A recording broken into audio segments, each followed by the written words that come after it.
হজের দিনগুলো যখন শুরু হয়ে যায়, হুসাইন আহমদ মাদানী রহমাতুল্লাহ আলাইহির অন্তরের ভিতরে আরো বেশি কষ্ট শুরু হয়ে যায়। আফসোস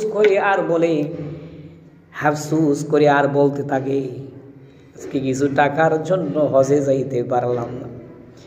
হাজী সাহেবরা মনে হয় এখন আরাফার ময়দানে অবস্থান করে, হাজী সাহেবরা মনে হয় এখন আল্লাহর ঘর তাওয়াফ করে এ কথা বলে আর কান্দে, আল্লাহর কাছে দোয়া করে।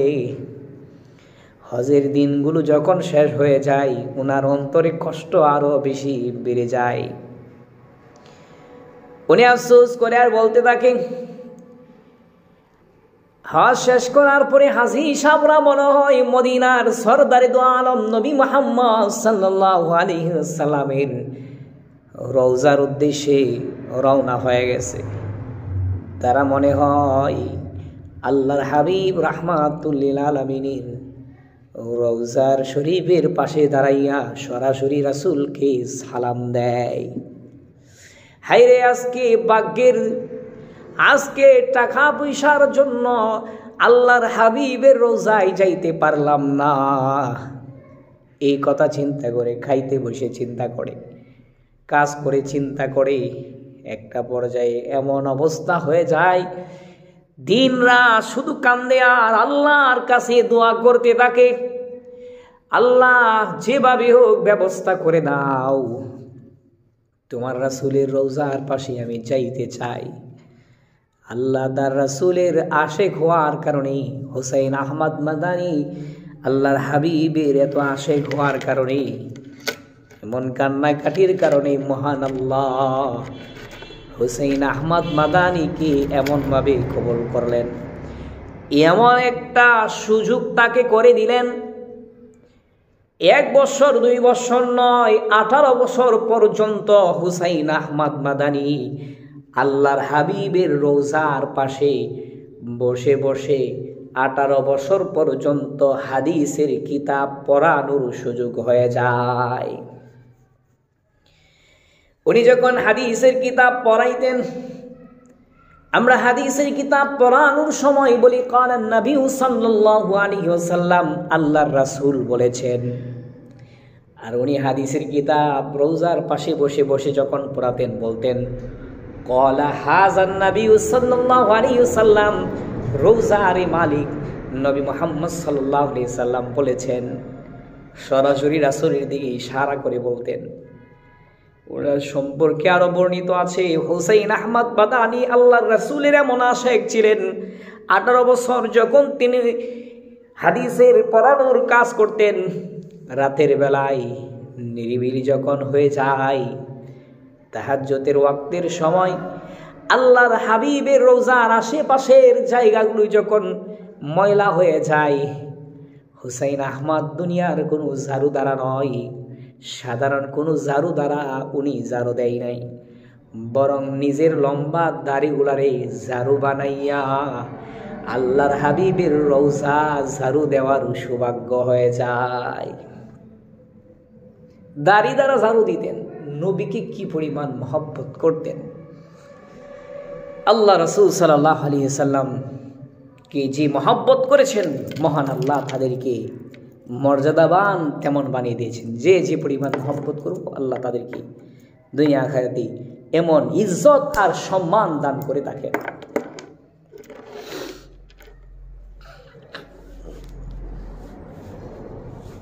আব্দুল কাদের জিলানী রহমাতুল্লাহ আলাইহি, উনি রাসূলের সুন্নতকে এত সুন্দর, এত গুরুত্ব সহকারে মহব্বত করতেন। একবার বাজারে যাওয়ার সময় পাগড়ি পরিধান করছে। পাগড়ি পরিধান করে পাগড়ি পরে বাজারে গেলেন। বাজার থেকে দ্রুত গতিতে আবার বাড়িতে চলে আসছে। পাগড়ি খুলছে, খোলার পরে সবাই তাকায় দেখে ওনার মাথার মধ্যে একটা বিষাক্ত পোকা কামড় দিয়ে আছে। তিনি বললেন, লোকেরা বলতে লাগলো, বাজারেই তো পাগড়িটা খুলতে পারতেন, এত দূরে আইসা খুললেন কেন? আমি হাদিসের মধ্যে পড়ছি আল্লাহ রাসূল পাগড়ি পরে বাজারে গেছেন, কিন্তু বাজারে গিয়ে পাগড়ি খুলছেন এমন কোনো হাদিস আমি পাই নাই। রাসূল বাড়িতে আইসা পাগড়ি খুলেছেন, এই জন্য আমি বাড়িতে আইসা পাগড়ি করলাম। যদি আমি মারাও যাইতাম এরপরে বাজারে পাগড়ি করতাম না, কেলাবে সুন্নত কোনো কাজ করতাম না। চিন্তা করেন আমরা জীবনে কতটুকু সুন্নত অনুসরণ করি, জীবন চলার পথে আমরা কতটুকু সুন্নতের অনুসরণ করি, আর তারা কেমন সুন্নতের অনুসরণ করতেন। এই জন্য আল্লাহ তাদেরকে দুনিয়াতে ইজ্জত দিয়েছেন, আখিরাতে ইজ্জত দিয়েছেন। আরেকজন বুজুর্গের কথা আসছে। বুজুর্গ উনি বাজারে গেলেন, ওনার হাতে একটা ব্যাগ ছিল, ওই ব্যাগের মধ্যে অনেক টাকা পয়সা ছিল। তো ওনার ব্যাগটা সুরের নজর পড়ছে। এক নাফিদের দোকানে সামনে আসার পরে জোর করে ওনার থেকে ব্যাগটা তাফা দিয়ে নিয়ে গেছে সুরে। যখন অনেক দূর চলে গেছে তো ওই সুর হঠাৎ করে বন্ধ হয়ে গেছে, কিছুই দেখে না। তো উনি বুঝতে পারলেন যে লোকটা তো দেখা যায় আল্লাহর ওলি হবে। এমন একটা ভালো মানুষের তোলেটা চুরি করার কারণে আল্লাহ আমার এই শাস্তি দিছে। তো কান্নাকাটি শুরু করছে। তো লোকেরা আইসা জমা হয়ে গেছে, কি জন্য কান্দ? কয় মনে এমন ঘটনা, আমি এক বুজুর্গের ব্যাগ চুরি করে নিয়ে আসছি, তো এই কারণে আমি মনে হয় হন্দ হয়ে গেছি, কিছু দেখতে পারতেছি না। আমার দূরে নিয়ে যাও অমুক নাফিদের দোকানের সামনে, আমি তার ব্যাগটা নিয়ে আসছিলাম। সেখানে গিয়ে দেখি বুজুর্গ নাই। তো ওই ব্যাগটা তখন নাফিদ দোকানদারকে জিজ্ঞাসা করছে যে আমি যে কিছুক্ষণ আগে ব্যাগটা চুরি তার কাছ থেকে জোর করে নিয়ে গেলাম, এই লোকটাকে আপনি চিনেন? চিনি না, তবে আজান হইলে দেখি মসজিদে আসে, বাজারের পাশে যে মসজিদটা ওই মসজিদে আসে। মসজিদে যখন আসলেন, আসার পরে ওনার পায়ে পড়ছে যে আমার মাফ করে দেন, আপনার ব্যাগ চুরি করছি, আমি অন্ধ হয়ে গেছি। তো বুজুর্গ জবাব দিলেন, আমি তো তোমারে অনেক আগেই মাফ করে দিছি। তো সুর বলতে লাগলেন, আমি তো আপনার কাছে ক্ষমা চাই নাই এর আগে, তা আগে কেন মাফ করলেন? তুমি যখন আমার ব্যাগটা নিয়ে গেলা, আমার মনে পড়লো একটা হাদিসের কথা, যে আল্লাহ রাসূল বলেছেন, আমার উম্মতের যতক্ষণ পর্যন্ত একজন ব্যক্তি আমার উম্মতের বিচার শেষ না হওয়া পর্যন্ত আমি রাসূল মিজানের পাড়ে ফাল্লার কাছে দাঁড়িয়ে থাকব, এরপরে আমি রাসূল জান্নাতে প্রবেশ করব। যতক্ষণ উম্মতের বিচার শেষ না হবে ততক্ষণ রাসূল বলেন আমাকে দাঁড়িয়ে থাকতে হবে। তো উনি চিন্তা করলেন, আমি যদি এই সুরকে মাফ না করি, আমার এই সুরের বিচার আল্লাহর আদালতে উঠবে, আল্লাহ বিচার করবেন, এরপরে বিচার শেষ হবে, এরপরে আল্লাহ রাসূল বিচার শেষ হওয়ার পরে জান্নাতে যাবে। যে আমার বিচার যতক্ষণ হবে ততক্ষণ রাসূল কি করবেন? দাঁড়িয়ে থাকবেন। এভাবে প্রত্যেকটা উম্মতের ক্ষেত্রেই। তো উনি চিন্তা করতেছেন, আমি যদি তাকে মাফ করে দেই, এই বিচার আল্লাহর আদালতে উঠবে না, রাসূলকে আমার এই সুরের বিচার শেষ হওয়া পর্যন্ত রাসূলকে এই সময়টুকু দাঁড়িয়েও থাকতে হবে না, রাসূল একটু আগে হলেও জান্নাতে যাইতে পারবেন। সুবহানাল্লাহ, রাসূলকে কষ্ট দিতেন না। এমন দুনিয়াতে তো না, ওই মিজানে হাসরের ময়দানেও যেন রাসূল একটু সামান্য জমেও যেন কষ্ট না করেন, এই জন্য হাজার হাজার টাকা নিয়ে গেছে সুরটাকে মাফ করে দিচ্ছে। তারা কতটুক চিন্তা করতেন, রাসূলের প্রতি কতটুক মহব্বত তাদের ছিল। আমাদের রাসূল একজন ফেরেশতা আল্লাহ তাআলা নিয়োজিত করে রেখেছেন, যে ফেরেশতা রাসূলের আমরা দুরূদ পড়লে এগুলো পৌঁছায় দেন, যে অমুকের ছেলে অমুক, সে দুরূদ পাঠাইছে, অমুকের ছেলে অমুক আপনার একটা সুন্নতকে, এতদিন এই সুন্নতটা আদায় করতো না, আজকে দেখি সুন্নতটা ধরছে। আগে পাঞ্জাবি পড়তো না, পাঞ্জাবি পড়ে, মাথায় টুপি দিত না, সে টুপি দেয়, আগে দাড়ি রাখতো না, এখন দাড়ি রাখে। তো রাসূল তার প্রতি খুশি হয়ে যান। সুবহানাল্লাহ, যেই লোকটা একটা সুন্নতকে আঁকড়া দিল, রাসূল তার প্রতি খুশি হয়ে যান। রাসূল সেই সুন্নতগুলো, তার নামে রিপোর্টগুলো লেখা আছে। তো রাসূল দেখে দেখে, রিপোর্ট দেখে দেখে চিনবে, মানুষের চেহারা দেখে দেখেই চিনবে সে কতটুকু সুন্নত আদায় করছে, তার কপালে লেখা থাকবে। সুন্নতগুলো দেখে দেখে রাসূল সুপারিশ করবেন। যে যত বেশি সুন্নতের পাগল হবে, রাসূল তাকে তত বেশি সুপারিশ করে আগে আগে জান্নাতে নিয়ে যাবেন। এই জন্য সুন্নতের অনুসরণ করা চাই, নবীর মহব্বত অন্তরে থাকা চাই, যেটা আমাদের জন্য অনেক বড় আখিরাতের সম্বল। আর একটা লোক সে সুন্নাত মোতাবেক চলে না, খেলাফে সুন্নত কাজ করে, দাড়ি খাটে, পাঞ্জাবি পরে না, এইগুলো সম্পর্কেও রাসূলকে সংবাদ দেওয়া হয়। রাসূল তখন আফসোস করে, কষ্ট পায়। তো আমরা কিভাবে রাসূলকে কষ্ট দিতে চাই? আমরা আমাদের জীবনে সুন্নতগুলোকে আঁকড়ে ধরার চেষ্টা করব, আল্লাহ রাসূলকে বেশি বেশি মহাব্বত করার চেষ্টা করব। আমাদের রাসূলের কিছু আরও কয়েকটা দৃষ্টান্ত দেই। আমাদের রাসূল সাল্লাল্লাহু আলাইহি সাল্লামকে ওমর রাদিয়াল্লাহু তাআলা আনহু সম্পর্কে বর্ণিত আছে উনি কেমন মহাব্বত করতেন। হযরতে ওমরের বাড়ির পাশের বাড়ি ছিল আব্বাস রাদিয়াল্লাহু তাআলা, রাসূলের চাচার বাড়ি। তো আব্বাসের বাড়ির পিছনে ছিল ওমরের বাড়ি। আব্বাসের তার ঘরের সাইড দিয়া এরপরে ওমরের বাড়িতে যাইতে হইত। ওমর যে রাস্তা দিয়ে চলাচল করতেন ওই রাস্তা দিয়ে আবার তার বাড়ির ঘরের সব পানি নামার জন্য একটা নালা ছিল, বা পাইপ বলতে পারে, এটা ছিল একটু উঁচার মধ্যে একটা পাইপ ছিল বা নালা। নালার কথা আসছে বর্তমান জমানায় পাইপ। তো ওমর রাদিয়াল্লাহু তাআলা যখন প্রেসিডেন্ট, উনি জুমার নামাজ পড়াবেন, গোসল টোসল করে পাক পবিত্র নিয়ে আসছেন। হযরত ওমর রাদিয়াল্লাহু তাআলা আনহু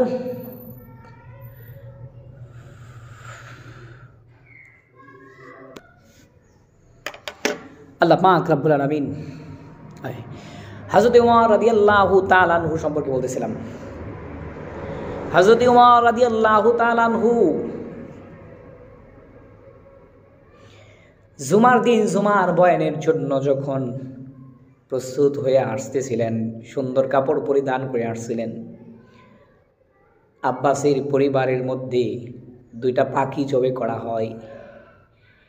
পাখির রক্ত পানির সাথে পাখির রক্তগুলো ওই নালা দিয়ে ছেড়ে দেওয়া হয়। তারা দেখতে পাই না যে ওই জায়গা দিয়ে মুহূর্তে ওমর আসতেছেন। যখন নালা দিয়ে ছাড়লেন, ওমরও নালার কাছাকাছি চলে আসছে। পাখির রক্ত আর পানিগুলা হযরতে ওমরের শরীরে গিয়ে পড়ছে। হযরত ওমর অনেক রাগান্বিত হলেন যে মানুষ পানি ছাড়লে তো দেখে ছাড়তে হবে। হযরত ওমর রাগ করে নালার মধ্যে একটা ঘুষি দিলেন, নালাটা ছুটে পড়ছে। নালাটা ছুটে অন্য জায়গায় চলে গেছে। হযরত ওমর রাদিয়াল্লাহু তাআলা আনহু হযরত ওমর রাদিয়াল্লাহু তাআলা আনহু বাড়িতে চলে গেলেন। নতুন করে আবার কাপড় পরলেন, গোসল করে আবার মসজিদে আসছে। নামাজ শেষ হওয়ার পরে হযরতে আব্বাস যখন জানতে পারলেন ওমর রাগ করে তার বাড়ির নালা ভেঙে দিছে এবং তার উপরে রাগ করে আছে, আব্বাস আয়েশা বলেন, ওমর আপনি যে নালাটা ঘুষি দিয়ে আজকে ভেঙে দিয়েছেন, নালাটা জায়গা থেকে সরায়া দিয়েছেন, এই নালাটা আল্লাহর হাবিব নিজের হাতে আমার বাড়িতে স্থাপন করে দিয়েছিলেন। ওমর এই কথা শোনার সঙ্গে সঙ্গে হযরত আব্বাসকে সেখানে নিয়ে গেলেন। আব্বাসকে কসম দিয়ে বললেন, আব্বাস আপনি আমার খাদের উপরে উঠে, আমার দুই খাদের উপরে আপনার দুই পা রেখে উঁচুতে উঠে আপনি নালাটা রাসূল যেখানে লাগিয়েছিলেন সেইখানে লাগায়া দেন। যদি আমি জানতাম আল্লাহর হাবিব ওই নালাটা নিজের হাতে লাগাইছেন, তাহলে আমি কখনোই আপনার নালার মধ্যে হাত দিতাম না। প্রেসিডেন্ট থাকা অবস্থায় এ তো রাসূলের হাতে নালাকে ভেঙে দিয়েছেন। এই জন্য হযরতে ওমর শাস্তিস্বরূপ নিজের দুই খাদের উপরে আব্বাসের পা রেখে সেটা স্থাপন করার সুযোগ করে দিলেন। এক গ্রাম্য ব্যক্তি, এক হুজুর কলার নবী সাল্লাল্লাহু আলাইহি সাল্লাম বলে হাদিস শোনাইতেছেন। গ্রাম্য ব্যক্তি কলার অর্থ জানে না, তো উনিও কালা বলতেছে, মনে হতেছে কালা। কালার নবী মানে আমাদের নবী কালা। মৌলবীর কলারাদের এই কয়, আপনি কই থেকে হাদিস পড়ছেন? আমাদের নবী কি খালা নাকি? আপনি কালার নবী বলতেছেন? আমাদের রাসূল তো ছিলেন ছাদের চাইতেও সুন্দর, কেন আপনি খালা বলেন? আর কোনোদিন বলবেননি বলেন, নাহলে আজকে আপনার সাথে আমার এক যুদ্ধ হবে। তো মানুষ তারা বুঝালেন, আরে খালা বলতে কালা বলছে, খালা হলো নবী বলেছেন, নবী খালা দেয় এটা না। আশিকি রাসূল কারে কয়।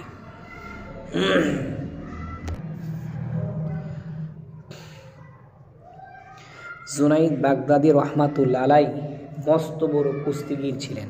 জুনাইদ বাগদাদি রহমাতুল্লাহ আলাই কুস্তিগীর থেকে পালোয়ান ছিলেন, কুস্তির পালোয়ান। এই কুস্তির পালোয়ান থেকে আল্লাহর ওলিতে পরিণত হলেন কিভাবে? রাসূলকে মহব্বত করার কারণে। উনি বাগদাদ শহরের মধ্যে সবচেয়ে বড় পালোয়ান, ওনাকে কেউ হারাইতে পারে না। এই জন্য বাদশাহ ওনাকে বেতনভুক্ত করে রাজবর দরবারে ধরিয়ে তাকে জায়গা করে দিয়েছেন যে উনি বাদশার পালোয়ান, এবং ঘোষণা করছে আমার এই পালোয়ানকে যে হারাইতে পারবে তাকে অনেক পুরস্কারে পুরস্কৃত করব।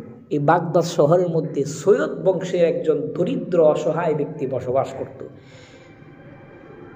সৈয়দ বংশের হওয়ার কারণে দরিদ্র, খাইতে পারে না, অনাহারে দিন কাটায়, এরপরেও কেউর কাছে ভিক্ষা চাই না। কারণ সৈয়দ বংশের, নবীর বংশের লোকেরা যদি ভিক্ষা করে নবীর মান সম্মান চলে যাবে। এই জন্য উনি ভিক্ষা করেন না। তো চিন্তা করলেন যেহেতু পুরস্কার এটা তো নেওয়া যায়। তো উনি হলেন জীর্ণ শীর্ণ শুকনা একটা লোক। জুনাইদ হলো এই শহরের সবচেয়ে বড় পালোয়ান, ওনার সাথে তো পারা সম্ভব না। এরপরেও এই কুস্তির মধ্যে অংশগ্রহণ করার জন্য উনি প্রস্তাব দিলেন। যথা সময়ের মধ্যে সব আয়োজন করা হয়েছে, মানুষ উপস্থিত, কুস্তি খেলা হবে দুইজন মুখোমুখি অবস্থায়। সৈয়দ বংশের লোকটা জুনাইদ বাগদাদি রহমাতুল্লাহ আলাইহির কানে কানে গিয়ে কয়, ও জুনাইদ, আমি তো কোনোভাবেই তোমারে হারাইতে পারবো না, এরপরেও তোমার সাথে কুস্তি খেলার জন্য আসলাম এই কারণেই যে আমি অসহায় একজন মানুষ। আমি সৈয়দ বংশের হওয়ার কারণে মানুষের কাছে ভিক্ষাও চাইতে পারি না। নবীর সম্মান, নবীর ইজ্জতে আঘাত লাগবে বিদায় আমি কারো কাছে সাহায্য চাই না। আজকে এই পুরস্কারের আশায় আসলাম, এই পুরস্কারটা যদি পাই, আমার পরিবার এতটা অসহায় যে অনাহারে দিন কাটাইতে হয়, বাদশার পক্ষ থেকে যদি পুরস্কার পাই, হতে পারে এই টাকা পয়সা দিয়ে আমি ব্যবসা করে ঘুরে দাঁড়াইতে পারবো, আমি সচ্ছলতা লাভ করতে পারবো। এই জন্য আসলাম। আমি জানি কোনোভাবেই তোমার সঙ্গে পারা সম্ভব না। তুমি যদি নবীর বংশের এই লোককে সাহায্য করো, মহান আল্লাহ তোমার ইজ্জত দিবেন। জুনাইদ বাগদাদি চিন্তা করেন, আজকে যদি আমি তার সঙ্গে ইচ্ছাকৃতভাবে হেরে যাই, আল্লাহর হাবিবের বংশের একজন লোক উপকৃত হবে, এর বিপরীতে আমি জুনাইদের মান সম্মান সব চলে যাবে, বাদশাহ আমাকে তিরস্কার করবেন, এতে আমার কিছু যায় আসে না। বাদশার তিরস্কার আমি আমার রাসূলের জন্য গ্রহণ করতে পারি। জুনাইদ বাগদাদি সিদ্ধান্ত নিলেন ইচ্ছাকৃতভাবে হেরে যাবে। কুস্তি খেলা শুরু হয়ে গেল। কিছুক্ষণ সময় অতিবাহিত হওয়ার পরে জুনাইদ বাগদাদি রহমাতুল্লাহ আলাইহি ইচ্ছাকৃত নিচে পড়ে যায়, তার বুকের উপর চড়ে বসে। বাদশা চেয়ার থেকে উঠে দাঁড়ায়, এই খেলা হবে না। জুনাইদ পালোয়ান মনে হয় কোনো অসুস্থতার কারণে নিচে পড়ে গেছে, আবার শুরু হবে। দ্বিতীয়বার আবার শুরু হয়, জুনাইদ আবার ইচ্ছাকৃতভাবে নিচে পড়ে গেছে। সৈয়দ বংশের লোকটা জুনাইদের বুকে চলে পড়ছে। রেফারি ঘোষণা করে দিছে, সৈয়দ বংশের লোকটারে বিজয়ী ঘোষণা করে দিছে। আর ওই দিক দিয়া জুনাইদ পালোয়ান উনি পরাজয় বরণ করছেন। আল্লাহর হাবিবের সৈয়দ বংশের লোকটারে উনি বিজয়ী করে দিয়েছেন। এক পর্যায়ে এই লোকটা পুরস্কার নিয়ে বাড়িতে চলে যায়। আর ওই দিক দিয়া বাদশাহ জুনাইদ বাগদাদি রহমাতুল্লাহ আলাইকে তিরস্কার করে মুখ বুজে রাসূলের জন্য সব সহ্য করে নাই। বাড়িতে গেলেন, পরিবারের সবাই তিরস্কার করে, সাধারণ একটা লোকের সাথে পারলা না, ফালন দাবি করো। কিন্তু উনি কাউকে কিছু বললেন না, মনে মনে খুশি হলেন যে আমার তিরস্কারের বদৌলতে রাসূলের বংশের লোককে সাহায্য করতে পারলাম। একটা পর্যায়ে রাতের বেলা যখন ঘুমাইলেন, আল্লাহর হাবিব স্বপ্ন যুগে জুনাইদ বাগদাদির সাথে সাক্ষাৎ দিয়ে দেয়। আল্লাহর হাবিব বলেন, ও জুনাইদ, আমার বংশের লোককে সাহায্য করার জন্য আজকে নিজের তিরস্কার গ্রহণ করে নিয়েছ, বাগদাদ শহরে তোমার মান সম্মান বিসর্জন দিয়েছ। আমার বংশের লোকদেরকে সাহায্য আমার নবীর খাতিরে আজকে এই বিসর্জন দেওয়ার কারণে যদিও বাগদাদ শহরে তোমার মান সম্মান, তুমি তো আব্দুল্লাহ মিশে গেছে, সম্মান সব বিসর্জন দিয়েছ, মহান আল্লাহ তোমারে গোটা পৃথিবীর মানুষের মধ্যে সম্মানিত করে দিবেন। আল্লাহর হাবিবের কথায় জুনাইদ বাগদাদি আল্লাহর ওলিতে পরিণত হলেন।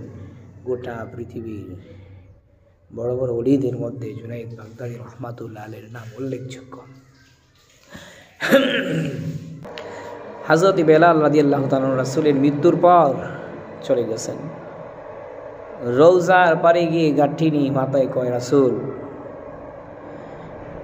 যে মদিনার মধ্যে আপনি হাঁটবেন না সে মদিনায় আমি থাকবো না। যে মসজিদে নববীর মধ্যে আমি আজান দিলে আপনি নামাজ পড়াইতেন, এখন আর নামাজ পড়াবেন না, সেই মসজিদ নববীর মধ্যে আমি আর আজান দেব না। চলে গেলেন। স্বপ্নযোগে আল্লাহর হাবিব বেলালকে 6 মাস পরে দেখা দিয়ে বলেন, বেলাল, কত সাহাবীরা রোজার পারে দাঁড়ায় সালাম নেই জিয়ারত করে, তুমি সালাম দাও না, জিয়ারত করো না, আসো বেলাল, আসো রে বেলাল, আসো। আল্লাহ রাসূলের দাওয়াত পায়া বেলাল মদিনায় প্রবেশ করছে। রাসূল হাঁটার আগে বেলাল সে রাস্তা দিয়া হাইটা রাসূলের জন্য রাস্তা পরিষ্কার করে দিতেন। বেলাল রাসূলের জন্য সিকিউরিটি গার্ড ছিল, রাসূলের বডিগার্ড ছিল। আল্লাহর হাবিবের আগে আগে সব সময় চলতেন, রাস্তা পরিষ্কার করে দিতেন। বেলালকে যখন বাচ্চারা দেখছে তখন তাদের মাকে বলতে লাগলো, বাচ্চারা তাদের মাকে ডাক দিয়া কয়, মা তাকায় দেখো বেলাল চলে আসছে। মানে হয় বেলালের পিছন পিছন আল্লাহর হাবিবও চলে আসবে। বেলালকে দেখার সঙ্গে সঙ্গে বেলালের পিছনে শত শত মানুষ সাহাবায়ে কেরাম বেলালের পিছন পিছন যায়। বেলাল গিয়ে আল্লাহ রাসূলের রওজা জিয়ারত করে সালাম দেয়। রওজা জিয়ারত করার পর বেলাল যখন তাকাইছে, সবাই আবদার করতে লাগলেন, বেলাল, রাসূলের জামানায় যে আযান দিতা, যে আযান শুনি মসজিদে নববীতে আসতাম আল্লাহর রাসূলের পিছনে নামাজ আদায় করার জন্য, সে আযানটা আমাদেরকে একবার শোনাও, যেন আমরা রাসূলের যুগের কল্পনা করতে পারি। কিছু আওয়াজ আছে যে আযানগুলো আমাদের স্মৃতিকে মনে করায় দেয়, কিছু গান আছে যেই গানগুলো পূর্বের স্মৃতিকে মনে করায় দেয়। বেলালকে আবদার করলেন, বেলাল করলেন না। বেলাল কয়, আল্লাহ, আমি যে আযান দেব না, যে আযান দিলে রাসূল আইসা ইমামতি করবেন না, সে মসজিদে আমি আর কখনোই আযান দেব না। এরপরে হযরতে বেলাল রাদিয়াল্লাহু তাআলা নূর কাছে হাসান হুসাইন আইসা বলে, হাসান হুসাইন আইসা কয়, বেলাল, রাসূলের জামানায় যে আযানটা দিতে একবার আযানটা শোনাও, যেন আমরা নানা জানায় কল্পনা করতে পারি। গোটা দুনিয়ার মানুষের আবদার না রাখলেও তোমাদের ধার যদি না রাখি, তাহলে মদিনার রওজার বাদশাহ, রওজার মালিক আমার প্রতি নারাজ হয়ে যাবে। তাদের আবদার রাখতে গিয়া বেলাল রাদিয়াল্লাহু তাআলা আযান দিলেন। সে আযান শুনে একটা মানুষও আর ঘরে থাকতে পারলো না, দৌড়ায় সবাই রাসূলের রওজার কাছে চলে আসছে। সে আযানটা রাসূলের যুগের আযান ছিল। আযান, এই আযানটা মনে করে করে সাহাবায়ে কেরাম গোটা মদিনার মধ্যে রোনাঝারি শুরু হয়ে গেছে। রোনাঝারি কান্নাকাটিতে গোটা মদিনা কান্নার আওয়াজে প্রকম্পিত হয়ে গেছে।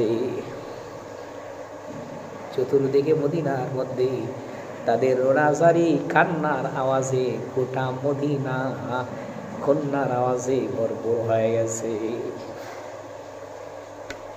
রাসূলের স্মৃতি তারা আবার মনে করাইয়া দিলেন। বেলাল, এই ছিল সাহাবীদের মহাব্বত, এই ছিল বুজুর্গানে দিনের মহাব্বত।